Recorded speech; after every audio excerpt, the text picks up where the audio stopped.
December 2, 1997. A farmer in Texas wakes up to find an old company truck parked outside his house. The man in the suit steps out and says, "Sir, there's 50 million barrels of oil under your land. You're about to become a billionaire." The farmer smiles.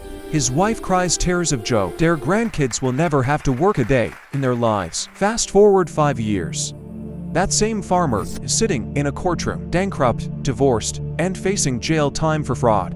His children won't speak to him. The money destroyed everything he loved. Replace that farmer with an entire country. Replace 50 million barrels with 500 billion. Replace 5 years with 50. That's not a story. That's history repeating itself like a nightmare you can't wake up from. In 1545, Spain discovered a mountain literally made of silver. They thought God had chosen them to rule the world.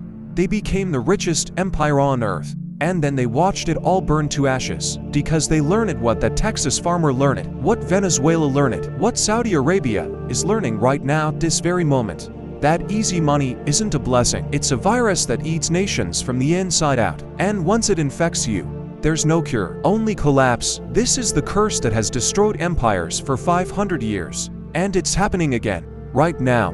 Picture this. You're a shoemaker in Seville, Spain. It's 1550.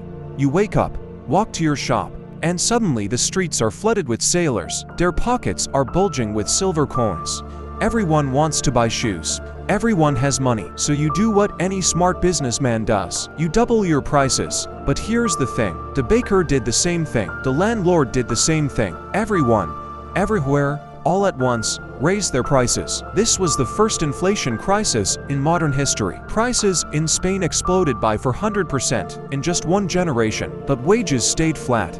A Spanish peasant couldn't afford bread even though his country had more silver than the rest of the world combined. And here's where it gets insane. Because everything in Spain became so expensive, Spanish products became worthless in the global market. Your handmade Spanish shoes cost 10 silver coins.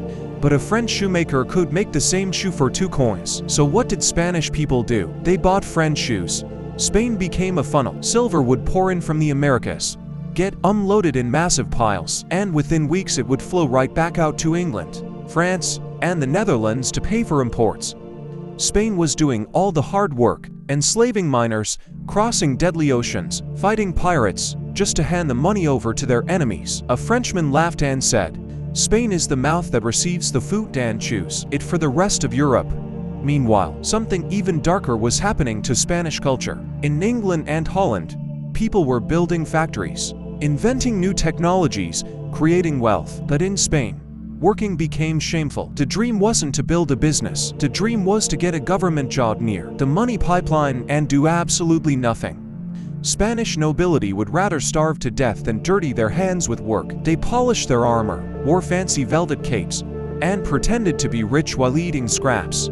Spain stopped producing. They stopped innovating. They just waited for the next shipload of silver, like addicts waiting for their next hit. Now here's where the story gets terrifying. King Philip II looked at his mountains of silver and thought he could conquer the world. He declared war on everyone.